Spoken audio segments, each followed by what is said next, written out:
Two things can be true at the same time. LaNorris Sellers should be behind Cade Klubnik to start in the top 10 quarterback rankings, and that's also where you want him to be. We talk about it next. Locked On Gamecocks starts right now.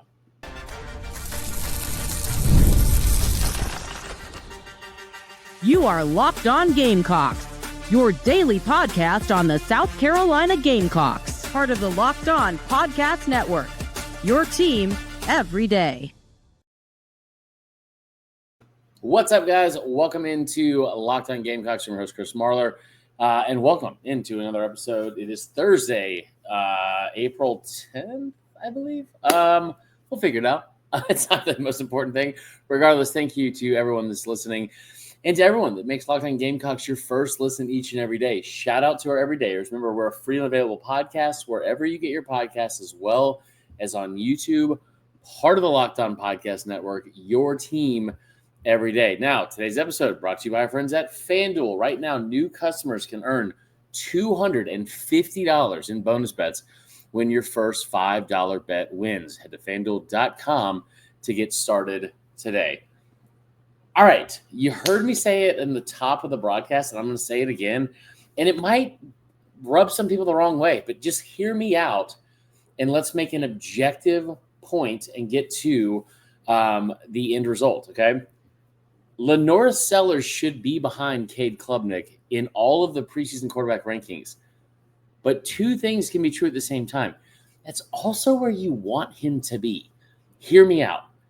Andy Staples, good dude, really fun. Also a huge fan of the band Churches, my favorite band of all time. One of the many great things about Andy Staples. He put out his top 10 quarterback rankings today. And it was his top 10 college football quarterbacks in 2025. Some made sense, some didn't. He is a former Florida grad. And he came out with this list, okay? 1, DJ Lagway. 2, okay? DJ Lagway's 1. 2, LaNorris Sellers is 2.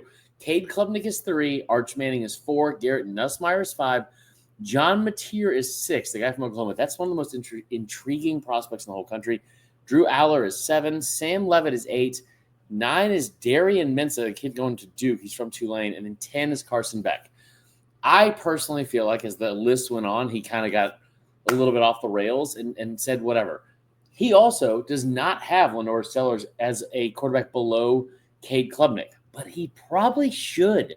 And in most of the other quarterback rankings, he is listed behind Cade Klubnik. Now, here's the thing. If we're looking at this objectively, okay, Cade Klubnik is a guy that went to the college football playoff last year. Let's first also clarify he's 0-1 against LaNorris Sellers. But it's a guy that went to the college football playoff last year, okay? Also, that's a guy that had like 35 touchdowns and 4 interceptions all season. He played in a garbage conference against pretty much nobody for most of the year. And you also saw what that looked like when he played against a real defense. He played South Carolina. But here's the thing with LaNorris, and I think LaNorris has the most upside of any quarterback in the country, right? This is a one-of-one athlete, a one-of-one talent who could very well be a 1-1 pick in the NFL draft next year. But here's the thing. LaNorris has really 6 games under his belt, 7 really, when you look at last season, where you're like, man, that's the LaNorris Sellers I know and love. Like, and I'm not excluding the Illinois game because he was up and down in that game at times. It's obviously a new coordinator, it's a different, it's a bowl game, it's just a different vibe all around. But he was the orchestrator of the team that went and won 6 straight games and was the hottest team in the country. Oh, by the way, a conference that had 3 teams go to the college football playoff, had Alabama and Ole Miss on top of South Carolina also trying to get into it, knocking on the door from the outside looking in. He had the longest winning streak in the SEC of any team. LaNorris Sellers is awesome. The number I keep throwing out over and over and over again to close out the year last year, 17 touchdowns, 4 interceptions. That was his last 6 games. Like the turn he made from going to Tuscaloosa to the rest of the schedule was unbelievable. I don't want him being talked about ahead of some of these other guys. I still want that chip on his shoulder because I guarantee there is one. Now, do I think that he is a better long-term prospect than Cade Klubnik? Yeah, absolutely. Do I think that he has a better upside than him? Yep, just told you. I think he's got a better upside than anyone else in the country. But when I look at these preseason rankings, hope, I hope that I see LaNorris Sellers' name after all those guys. Now, here's the other thing, too. Like, I said that he deserves to be behind Klubnik, partially because, listen, Klubnik is going to year 3 as a starter. We've seen LaNorris start for a majority of one season. He missed a couple of games because of injury. And it's hard to look at those first 6 games and say, yeah, man, like LaNorris Sellers was awesome. He's the guy that was like, he was the straw that stirs the drink. I mean, we saw him go out at halftime against LSU. Would have loved to see what the rest of that game looks like if he doesn't go out at halftime, right? He's out against Akron. The Ole Miss game is very forgettable. But one thing you saw after the Alabama game was like you saw the light come on and everything kind of turn, right? I want LaNorris Sellers to be in New York at the end of next season. I want LaNorris Sellers to be holding up that 25-pound bronze statue or trophy. It's not a statue. Trophy in New York next year. By the way, it weighs 25 pounds. Isn't that kind of nuts? Anyway, I want both those things to happen. I also think going into this year, it's probably fair to say a quarterback like that is ahead of him. I personally think it's probably fair to say Carson Beck is. Here's the thing with these rankings, though. If you're going to sit here and tell me he's better than Cade Klubnik, okay, I can talk myself into that because I know what the ceiling. I don't know what the ceiling looks like necessarily, but I can envision what the ceiling looks like for each one. I can also say, hey, like those numbers are great from Klubnik because they are great. Like over 3,000 yards passing, 30-something touchdowns, 4 interceptions on a full year. Awesome. That's awesome. But here's the thing. He's also doing it against the ACC. I love what Klubnik did. I think he's a good kid. I think he's a good quarterback. I'm not going to pull for Clemson by any means. I want Sellers to be behind people like that because I want him having a target that he's looking at on someone else's back and not his own. But the point I'm going to make, too, is if you're going to have him ahead of Klubnik, ahead of a guy that has been a starter for 2+ years at one of the better programs and a program that also made the playoff last year, but one of the better programs in the country, okay, how is he behind a guy who has less starts, less like impressive moments? The DJ Lagway hype is unbelievable. And what kills me as somebody that's covered this sport for a while is it's not like we're not used to seeing hype and all that kind of stuff. There's a reason why Arch Manning is 4th on this list and seemingly like top 3 everywhere else. He's barely played. I get it. His last name is Manning. He's the All-American kid. He's the number 1 prospect coming out of high school, blah, blah, blah, blah, blah. But if you're telling me that you're basing the LaNorris Sellers thing partially based on upside, then how the hell is he behind someone like DJ Lagway or around the same number as somebody like Arch Manning? Because if it's based on upside, then there's no one else in the country that has more of it than 16 in Garnet and Black. Point blank, period. That's the end of the soapbox. Okay. Before we go to commercial or take a quick little break, I do want to tell you about our friends at FanDuel. You guys have heard me brag about FanDuel before, and it's a great time to get involved with FanDuel now. The NBA playoffs are almost here. You have the Masters coming up this weekend. FanDuel is giving away new customers, okay? They are giving new customers an incredible way to make a killing and also get in on the action. Right now, when you join FanDuel and you place your first $5 bet, you'll get a $250 bonus bet or $250 in bonus bets if your first $5 bet wins. I personally love how FanDuel makes everything so easy, whether it's picking my favorite team, diving into player props. I did it all March Madness long. You can also do it, like you said, in the NBA playoffs. Over-unders, player props in terms of most total three-pointers hit. Walter Clayton Jr. he might have paid for the ring for producer Allie. I'll tell you that. Hopefully she didn't hear that. But assists, points, team totals, over-under. Oh, and by the way, you can still do the traditional things like bet on someone to cover the spread, bet on someone to just win the game straight up, or total points scored from both teams. Plus, after the game tips off, you can even combine live prop bets into a same-game parlay for a chance to win big. Don't miss out. Head to FanDuel.com and claim your $250 in bonus bets today. All right, that is all for the first part of the show. We're going to also dive into what's the latest in spring camp. We have the spring game, or kind of spring game. We'll talk about that in a second. Who's on the clock in the spring game, and what positions might they still need to do a little dabbling in the portal in? We talk about all that and more. Locked On Gamecocks continues next.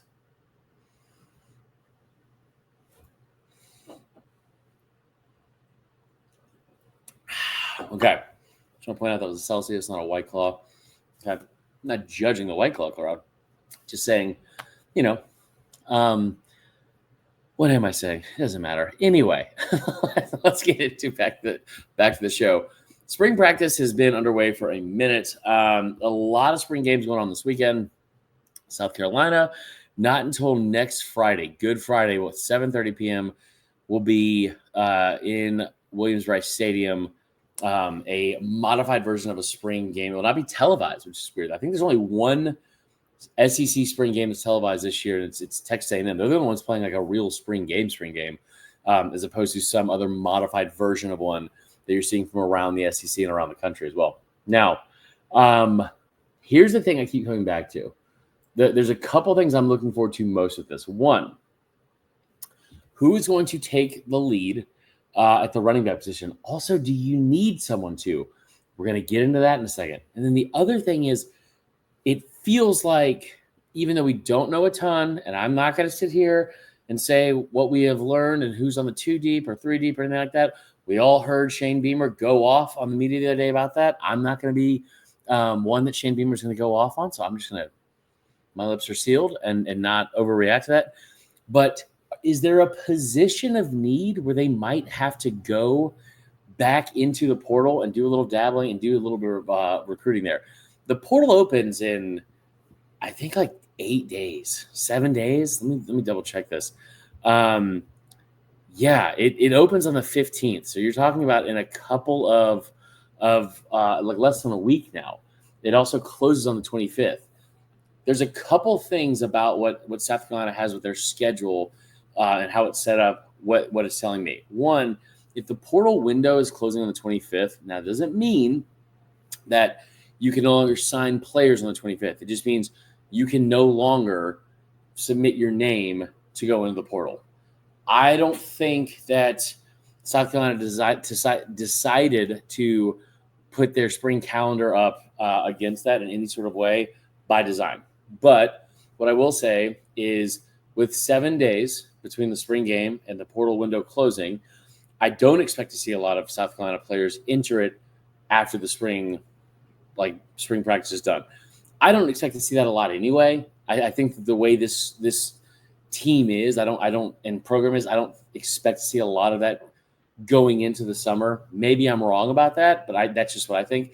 If there's a position you are going to attack in the portal, it's defensive line. And here's the thing, and this is why I don't think you're going to see a ton of action. All right, I'm going to give you some examples from other SEC schools from a while ago. Now, what we know about the second portal window is this: in certain positions, there's usually less players available that make themselves available in the second portal window than the first, right? Like, it's just how it is. When the first portal window opens in December, it's a floodgate. There are so many people that entered their name. You remember it last year. There were over 2,600 people total in the portal within the first few days. There were over 1,600. There were 1,600 total in the first day. Like, right out of the bat, or right out of the gates, names in the portal, looking elsewhere, trying to figure it out. In the spring portal, partially because people are more settled in, partially because you also had so many people already make a move earlier, you're not going to see a ton of players that I think are going to be leaving in mass exodus, right? That's just, if there's one thing we have learned in the last 3 to 4 years in the portal, the numbers themselves just show you over time and time again, they mirror that. They tell us that, right? That's like, they are not going to be the same amounts and high amount of numbers from the December window to the April window. So what does that also tell us? In the spring window, there's a smaller group of talent. You're also going to see more group of 5 players make a jump or try to make a jump into a Power 4 program. And we saw this last year, and there's specific positions where this happens, and there's a smaller crop of players.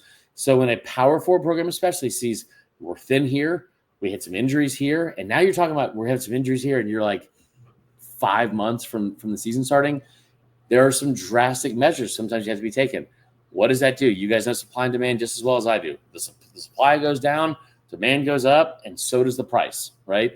So there were multiple players last year. I remember talking about this with another SEC program. And it was like we talked about this with the actual NIL collective and the people in charge of these numbers. And I'm not going to tell you which one or the names, just source contact, like just that, protecting that part, okay? But it's another SEC program. And talk to the collective. There was a G5 defensive lineman, interior defensive lineman. This program knew they were thin there. They did not have a ton returning. They also ended up losing another starter because of injury, like first couple games of the season. But this is a guy that came in from a G5, and he was a highly coveted player that was going to go to a Power. He ended up going to a Power 4 school, but he was being recruited heavily by one Power 4 team from the ACC with very, very deep pockets down near the coast, and then another one in the SEC. And he went to both, said, "This is what I'm asking," and the SEC team looked at him and said, "Listen, that's like you would be a top 5 paid player on our team. Like we can't justify doing that with kids that you'd be getting the same amount of kids that are leaders, captains, people that have been in this program for 3 years. Oh, by the way, some of those kids, one of them specifically, who's about to go get drafted in the top 10 in 2 weeks of the NFL draft. We can't pay you the same amount as him, and you've been here for 3 weeks. We just can't do it. We're not going to do it."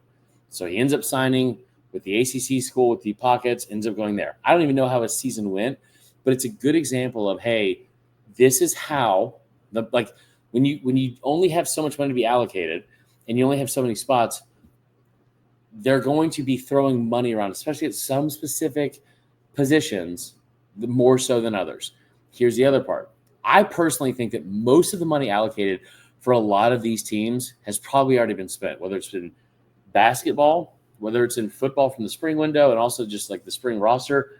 But July 1st is coming down the pipe, and you talk about the collective bargaining that is going to be in the rev sharing. It's going to be not collective bargaining, the revenue sharing that's going to be taking place, where every single school is going to be getting $20.5 million to divvy up however they want to spend on players, right, and spend on their roster.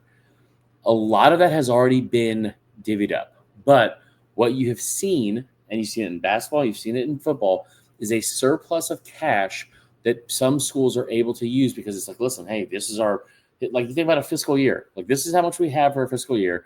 This is how much we know we're going to pay. We are comfortable knowing what our budget is. And then it's like, oh, by the way, like your budget's probably here, right? You're about to get $20.5 million to add to that. So if your budget was $10 million and now it's $30 million to spend across on all sports, yeah, you got some extra money. You can go make some moves. And if you're trying to make a run in this season, it might make sense to go do that. I look at teams like Miami, Ole Miss from last year, where it's like, hey, I compared those two teams to how a Major League Baseball team would approach the trade deadline in a year where they think they can make a run at a series, right? And those two teams seem like they were all in. Now they're all in again, but like it seemed like last year, especially, they were all in on trying to make a run for getting to college football playoff and winning a national title. It didn't happen for either one of those schools. Neither one of them even made the playoff. But you will see teams like that who think they're one or two pieces away make a run. I do not expect South Carolina. I think they will go into the portal and try to find some people. But it seems beneath is not the right word, but it seems very far removed from the character of what Shane Beamer, of who he is, and also what he's built, to go into a portal and say, okay, I know the demand is really high and the supply is really low here. but we need a guy at this position. We'll go put $500,000 on him when he's normally probably only worth 150, 200K. Like, I don't see that happening, especially with what they've already built in place. And also, if we're being honest, I think partially because of the fact that, like, I think Beamer's too stubborn for that, because he's like, I know what I have. I know what I'm able to develop. I know what guys I have on my staff and how they're able to develop. Why would we go spend that amount of money? That's just my personal opinion on how they'll approach the portal. So that is all for today's episode. I hope you guys have a great Masters Thursday. I also know that we didn't talk about the running back position like I wanted to, because I got on a soapbox and we went too long. But we will talk about that tomorrow and more. We got a big week ahead. We got baseball and softball series coming to town. A lot of teams that you're going to be playing, or the South Carolina's going to be playing this upcoming fall and football season, that are playing their spring games this weekend. That'll be interesting to see how that works. And then, oh, by the way, still waiting to hear about the House versus NCAA settlement that is also coming from where is it coming from? It's the United States District Court from the Northern District of California. Final approval hearing was on Monday. Still has not been finalized. We'll see what happens. She said she needed more details, more adjustments, and more time. That is the judge, Claudia Wilkins, who said that, but we will update you on that as well. Until then, hope everyone has a fantastic afternoon, morning, or night whenever you're listening to this. Go Cox.